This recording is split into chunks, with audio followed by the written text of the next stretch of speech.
M N Srinivas की जो PhD का जो शोध निबंध था वो religion and society among the कुक्स of South India के नाम से प्रकाशित हुआ। इस पुस्तक ने पूरे विश्व में श्रीनिवास का सम्मान बढ़ाया। इसका कारण ये रहा, देखो एम एन श्रीनिवास ने सबसे पहले जब ये एमए कर रहे थे तब ये बॉम्बे यूनिवर्सिटी जाते हैं पहली फर्स्ट टाइम। ठीक है, बॉम्बे यूनिवर्सिटी में इन्होंने एमए किया और एमए का जो टॉपिक था वो रहा इनका, घुरी कंडर किया था इन्होंने, और एमए का जो टॉपिक था वो रहा इनका marriage and family in Mysore. ठीक है, इस नाम से इन्होंने एक बुक निकाली 1942 में। इस पर इन्होंने एक डिसर्टेशन दिया था फर्स्ट टाइम। ठीक है, और जब ये जो स्टडी थी ये भी कुक्स जो कम्युनिटी थी ना उसी पर आधारित थी इनकी जो स्टडी थी। तो इन्होंने ना कुर्ग जो कम्युनिटी थी इसको पकड़ के रखा आगे तक। इन्होंने कुर्ग कम्युनिटी पे बहुत ज़्यादा वर्क किया, वहाँ बहुत ज़्यादा उनसे जुड़े रहे और धीरे धीरे थ्योरीज को डेवलप किया। जब इन्होंने फर्स्ट टाइम ये किया, इन पे स्टडी की, तो स्टडी बहुत अच्छे से की इन्होंने। तो जो पीएचडी जब इन्होंने जिस उनके अंडर की घुरी के अंदर, और घुरी के अंडर इन्होंने जब पीएचडी की उसी समय इन्होंने स्टडी का जो थीसिस का टॉपिक रखा वो भी कुर्ग को ही रखा। और कुर्ग को रखने के बाद 1944 में ये इन्होंने पीएचडी को सबमिट कराते हैं, 2 वॉल्यूम में सबमिट कराया इन्होंने। और उसके बाद में 1945 में ये ऑक्सफोर्ड के लिए निकल जाते हैं। 1944 में इन्होंने पीएचडी सबमिट करा दी, 1945 में ये ऑक्सफोर्ड के लिए निकल जाते हैं। वहाँ पे ये मिलते हैं रेडक्लिफ ब्राउन से। रेडक्लिफ ब्राउन के साथ में ये के अंडर ये एक्चुअल में डिफिल करने जाते हैं। ठीक है, डिलीट करने जाते हैं। ठीक है, पीएचडी के बाद में डिलीट, मतलब इसलिए इनको कहा जाता है कि इन्होंने डबल पीएचडी कर रखी है। और दोनों में जो इनका टॉपिक था वो कुर्ग ही रहा है, मतलब वही रखा है इन्होंने, family and marriage among religion and family among religion and society among the Coorgs of South India. इसी टॉपिक पे इन्होंने डिलीट भी किया। ठीक है, 1945 में ये चले जाते हैं ऑक्सफोर्ड, और 1947 में इनको डीफिल डिग्री मिलती है उस सोशल एंथ्रोपोलॉजी में। ठीक है, उसके बाद में ये वापस रिटर्न कर जाते हैं इंडिया के लिए। 1948 में ये अपॉइंट होते हैं lecturer in Indian sociology at Oxford. ठीक है, फील्ड वर्क इन रामपुरा। 1951 में पहली बार ये वहाँ से रिजाइन कर देते हैं। ठीक है, वापस इंडिया नहीं आते, सॉरी, ये इंडियन सोशोलॉजी जो ऑक्सफोर्ड में सेंटर था वहीं पर ये अपॉइंट होते हैं लेक्चर ग्रुप में। उसके बाद 1951 में ये रिज़ाइन करते हैं प्रोफेसरशिप के लिए और आ जाते हैं महाराजा सयाजीराव यूनिवर्सिटी। याद रखना फ्रेंड्स, 3 जगह इन्होंने अपनी 2 जगह इन्होंने प्रोफेसरशिप करी है। इसके बारे में क्वेश्चन पूछा जा सकता है कि एक जगह तो इन्होंने करा है बड़ौदा की जो सयाजीराव यूनिवर्सिटी थी वहाँ से, और दूसरा ये डीयू से जुड़े रहे थे। डीयू में भी इन्होंने जो इकोनॉमिक्स जो department of Delhi school of economics था वहाँ पे सोशियोलॉजिकल डिपार्टमेंट जो था उसको इन्होंने डेवलप किया था। ठीक है, तो 1951 में इन्होंने सयाजीराव सयाजीराव यूनिवर्सिटी इन बड़ौदा में सोशोलॉजी डिपार्टमेंट की स्थापना की। उसके बाद 1959 में इन्होंने दिल्ली स्कूल ऑफ इकोनॉमिक्स में सोशोलॉजिकल डिपार्टमेंट की स्थापना की। उसके बाद में अगर हम देखें इनका कंट्रीब्यूशन, तो इन्होंने बेंगलोर में भी social institute of social and economic change एक इंस्टीट्यूशन है उसकी स्थापना करी थी। ठीक है, वैसे 1916 में इनका जन्म होता है, 1999 में ये एक्सपायर हो जाते हैं। ठीक है, चलो आगे चलते हैं। श्रीनिवास ने भारतीय समाज और समाज के विभिन्न पहलुओं पर लेखन कार्य किया। वे धर्म, ग्रामीण समुदाय, जाति और सामाजिकता पर लेखन की वजह से बहुत प्रसिद्ध हुए। वे रेडक्लिफ ब्राउन की सामाजिक संरचना की अवधारणा से प्रभावित थे। अब रेडक्लिफ ब्राउन जो किस बात को लेकर चल रहे थे, उनका जो कोर जो कॉन्सेप्ट था, कोर जो उनका अप्रोच था वो क्या था, वो स्ट्रक्चरलिज्म से को लेकर चल रहे थे। एक्चुअल में उनका नाम स्ट्रक्चरलिज्म और फंक्शनलिज्म दोनों से जुड़ा हुआ है। तो एम एन श्रीनिवास ने उनसे क्या सीखा? एम एन श्रीनिवास ने उनसे स्टडी का एक जो उपागम होता है, अप्रोच होती है, वो सीखी। और वो क्या थी? Structural functionalism. स्ट्रक्चरल फंक्शनलिज्म से मतलब ये है कि जो स्ट्रक्चरलिस्ट है ना, वो क्या करते हैं, सोसाइटी को एक स्ट्रक्चर के रूप में मानते हैं। जैसे मान लो हमारा शरीर है, शरीर में कई अंग है, ठीक है, तो वो एक स्ट्रक्चर है हमारे शरीर के स्ट्रक्चर में क्या आता है, हमारे हाथ, 2 हाथ है, 2 पैर है, 1 सिर है, 2 आँखें हैं, 1 नाक है, 2 कान है, ये हमारा स्ट्रक्चर है। और फंक्शनलिज्म क्या कहता है, फंक्शनलिज्म कहता है कि जो सबका अपना एक काम होता है, ठीक है। तो स्ट्रक्चरल फंक्शनलिज्म ये कहता है कि समाज जो है विभिन्न इकाइयों के बीच से मिलकर बना होता है, और जो इकाइयाँ हैं उनमें प्रकार्यात्मक संबंध होता है, मतलब आपस में एक दूसरे के लिए वो काम कर रही होती है, ठीक है। और इसी से ये सामाजिक व्यवस्था बनी रहती है। इसी को आधार लेकर जो हमारे एम.एन. श्रीनिवास है वो चल रहे थे, और उन्होंने जाति पर और रिलीजन पर इस चीज़ को यूज़ किया। उन्होंने देखा कि कुर्ग में जो रिलीजन है वो क्या था, वो उसका फंक्शनल जो व्यू है वो उन्होंने देखा किस तरह से एक प्रकार्यात्मक भूमिका जो धर्म है वो निभा रहा है, और जो कुर्ग कम्युनिटी है उनको जोड़ने का काम कर रहा है, ठीक है। उनमें आपसी सहभागिता को बढ़ा रहा है, और सौहार्द को बढ़ा रहा है, और इंटीग्रेशन को बढ़ा रहा है, ये उन्होंने देखा। यही बात उन्होंने इंटरकास्ट जो रिलेशन है उसमें देखी, और कास्ट सिस्टम में भी उन्होंने देखा कि किस तरह से प्रकार्यात्मक रूप से एक कास्ट दूसरे कास्ट से जुड़ी हुई है, और फंक्शनल उनके बीच में रिलेशन है। हालांकि वो बात अलग है कि अगर हम क्रिटिसिज्म की तरफ देखते हैं तो इन्होंने जो हो रहे शोषण, कास्ट में हो रहे जो शोषण थे उनको इन्होंने इग्नोर किया, बट उसको हम धीरे धीरे बाद में पढ़ेंगे, ठीक है। आगे हम देखते हैं, रेडक्लिफ ब्राउन ऑक्सफोर्ड में उनके शिक्षक रहे थे। उनका लेखन दक्षिण भारत में किए गए गहन क्षेत्र कार्य पर आधारित है। उन्होंने अध्ययन में सिर्फ जाति और धर्म के व्यवहारिक और सकारात्मक पक्ष को ही उजागर नहीं किया, बल्कि ग्रामीण व्यवस्था में जाति प्रथा की सक्रिय भूमिका को भी रेखांकित किया। उन्होंने अंतर्जातीय संबंधों के यथार्थ को समझने के लिए तथा उनकी सक्रियता दिखाने के लिए सैद्धांतिक उपकरणों के रूप में कुछ विशिष्ट शब्द निर्मित किए, जैसे प्रबल जाति, ठीक है। प्रबल जाति मतलब डोमिनेंट कास्ट, पाश्चात्यकरण मतलब वेस्टर्नाइजेशन, धर्मनिरपेक्षीकरण मतलब सेकुलराइजेशन। ये सेकुलराइजेशन का कॉन्सेप्ट इन्होंने इनकी डेथ से बहुत थोड़े समय पहले ही दिया था, मतलब 1999 में इनकी डेथ हुई थी, उससे पहले दिया था इन्होंने। मतलब सबसे लास्ट का जो कॉन्सेप्ट दिया है वो सेकुलराइजेशन दिया है। आदि गांव के स्तर पर सत्तात्मक संबंधों के अध्ययन में उन्होंने प्रबल जाति की अवधारणा का उपयोग किया। अब प्रबल जाति क्या है, हालांकि हम बाद में इसको पढ़ेंगे, लेकिन फिर भी एक व्यू मैं आपको दे देता हूँ। प्रबल जाति से मतलब जब इन्होंने ब्राह्मणीकरण का, जब सबसे पहले संस्कर्टाइजेशन का जो कॉन्सेप्ट है, उससे पहले इन्होंने ब्राह्मणीकरण कहा था उनको, संस्कर्टाइजेशन बाद में कहा था। इनका मानना था कि जो लोअर कास्ट है वो ब्राह्मण को फॉलो करती है, उनके जीवन जो शैली है, उनका जो धार्मिक क्रियाकलाप है, और उनका जो रहन सहन है, उनका जो वेशभूषा या खान पान है, उसको फॉलो करके वो लोग अपने आप को 1-2 पीढ़ी बाद में ये सोचते हैं कि हमारा जो कास्ट सिस्टम है, हमारा जो स्टेटस है वो ऊपर उठ जाएगा, मतलब कास्ट सिस्टम में हम ऊपर की तरफ या अपवर्ड मोबिलिटी की तरफ बढ़ेंगे, ठीक। अपवर्ड मोबिलिटी भी होती है, हालांकि बाद में इन्होंने इस कॉन्सेप्ट को बदल कर संस्कृतिकरण कर दिया। और संस्कृतिकरण में क्या होता है, संस्कृतिकरण में ये होता है कि कोई भी निम्न जाति या कोई निम्न समूह या कोई ट्राइब जब किसी उच्च जाति या उच्च समूह या किसी प्रभु जाति या डोमिनेंट या प्रबल जाति जो है उसके रहन सहन रीति रिवाज को फॉलो करती है, उसकी वेशभूषा उसके खान पान को फॉलो करती है और अनुकरण करती है, मतलब, और वो ये मानती है कि 1-2 पीढ़ी बाद में उनका जो स्टेटस है वो बढ़ जाएगा, अपवर्ड मोबिलिटी की तरफ चला जाएगा, ठीक है। उनको जो जाति संरचना में उनको उच्च स्थान प्राप्त होगा, ये सोचकर वो ये करते हैं।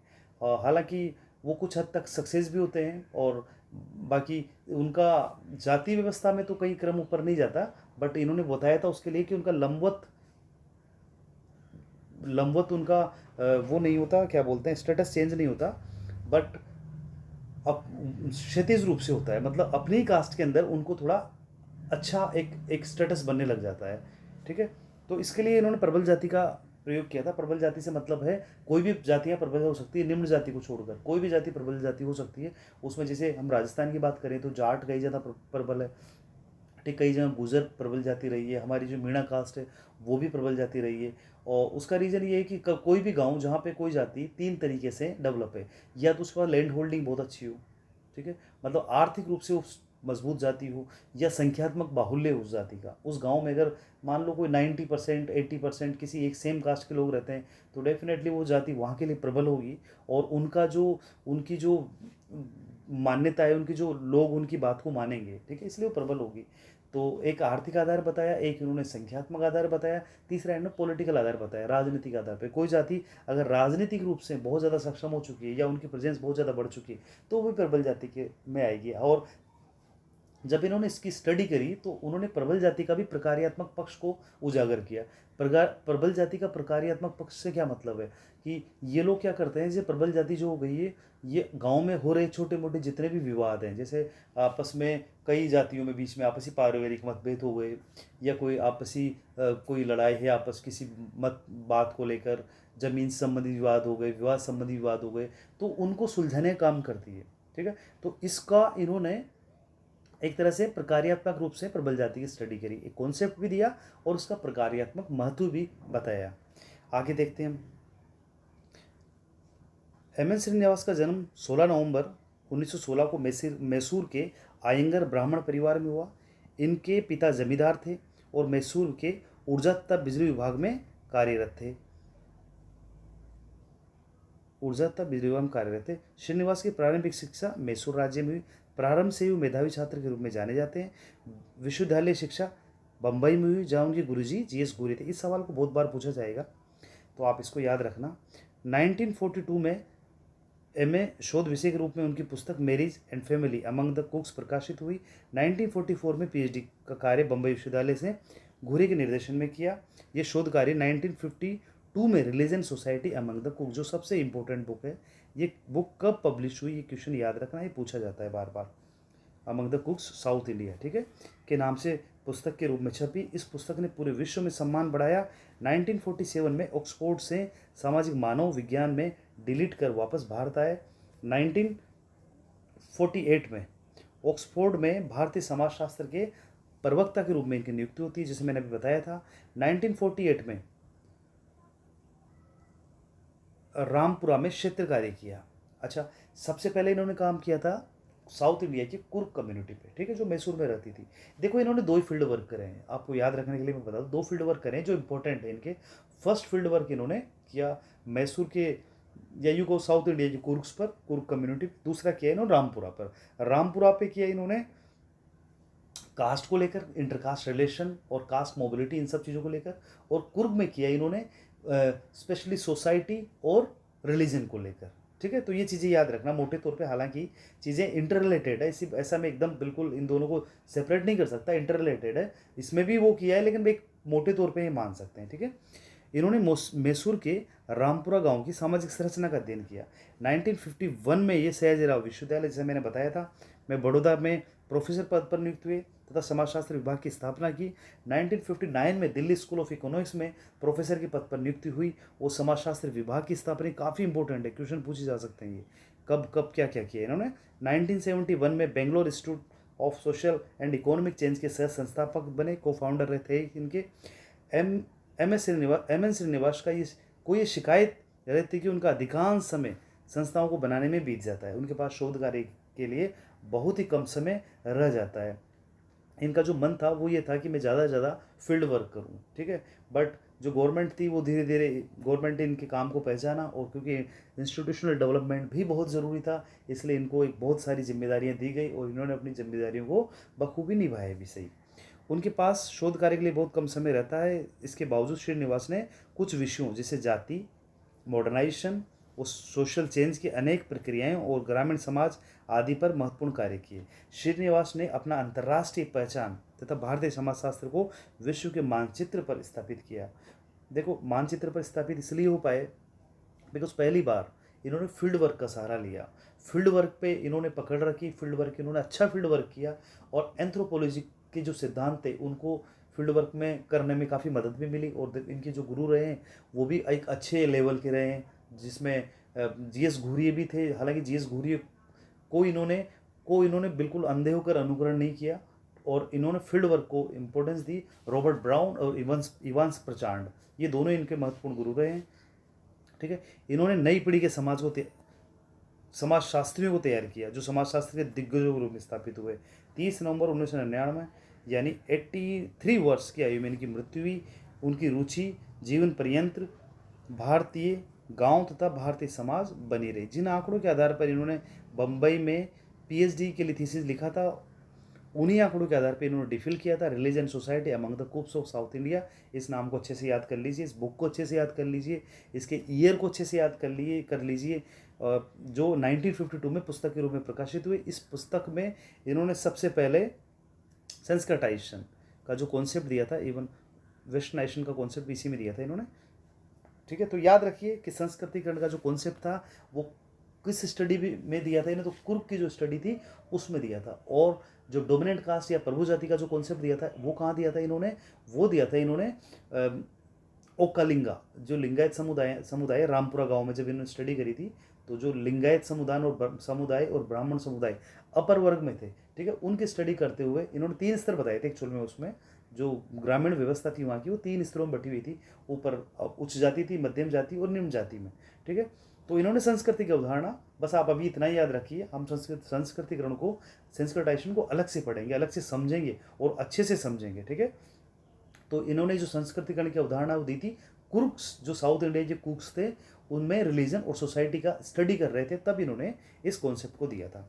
अब गाँव के बारे में एम एन श्रीनिवास की क्या व्यूज़ रहे, थोड़ा इसका ओवरव्यू ले लेते हैं। एम एन श्रीनिवास की रुचि भारतीय गांव तक ग्रामीण समाज में विशेष बनी रही। गांव में रहकर कार्य करने का अनुभव इनके व्यवसाय तब बौद्धिक विकास के लिए महत्वपूर्ण साबित हुआ। इन्होंने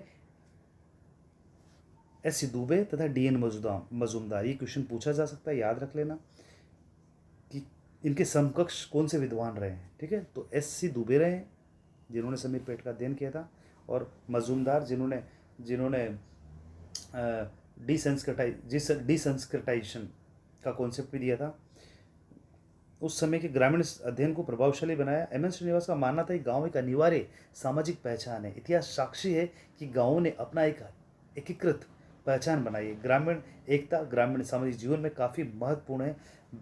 श्रीनिवास ने ब्रिटिश प्रशासक व उन मानव वैज्ञानिकों की आलोचना की जिन्होंने भारतीय गांव का आत्मनिर्भर छोटे गणतंत्र के रूप में चित्रण किया।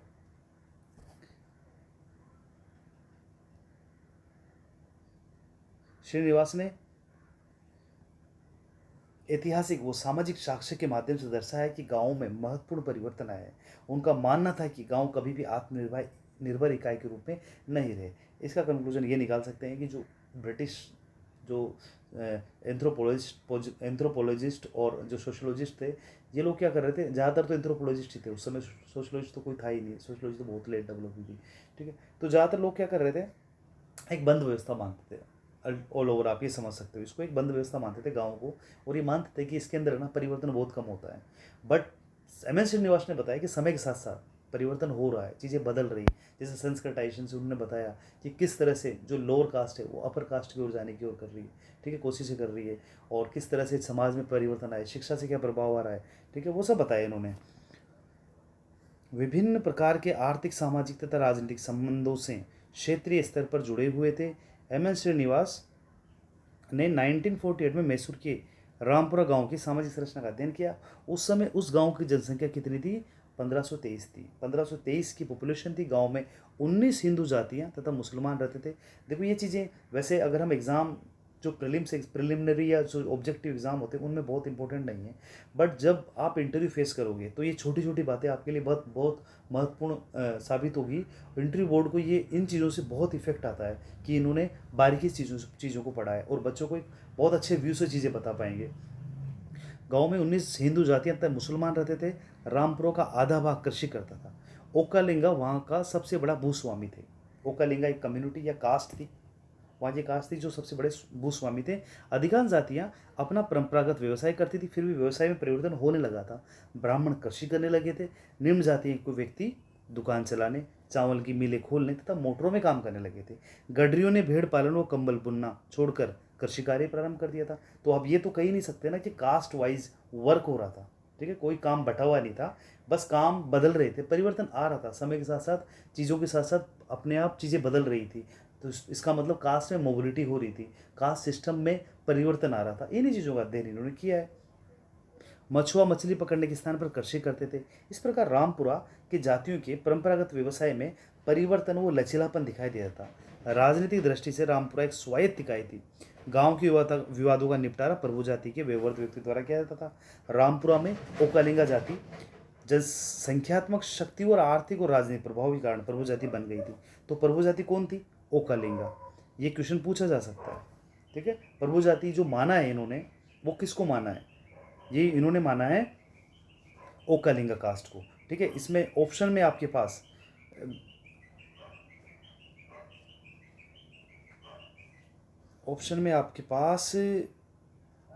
ओकालिंगा की जगह है, और क्या दे सकते हैं, लिंगायत समुदाय, ठीक है, लिंगायत वगैरह कुछ लिख सकते हैं। तो आपको याद रखना है ओकालिंगा जो कास्ट है वो प्रभु जाति माना है इन्होंने, ठीक है। प्रभु जाति जो माना है ओकालिंगा को माना है।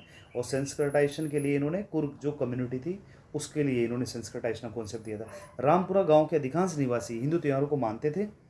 इस गांव के लोग मारी देवी के मंदिर में पूजा करते थे। परंपरागत रूप से ब्राह्मण और लिंगायत मुख्य रूप से पुरोहितों तब पुजारी काम करते। हाँ, मैं यही बोलना चाहता, लिंगायत जो कम्युनिटी है ना या कास्ट थी, उसको इन्होंने प्रभु जाति के रूप में नहीं माना है। प्रभु जाति इन्होंने माना है ओकालिंगा को, ठीक है। रामपुरा गांव मुख्य रूप से तीन स्तरों में बटा हुआ था।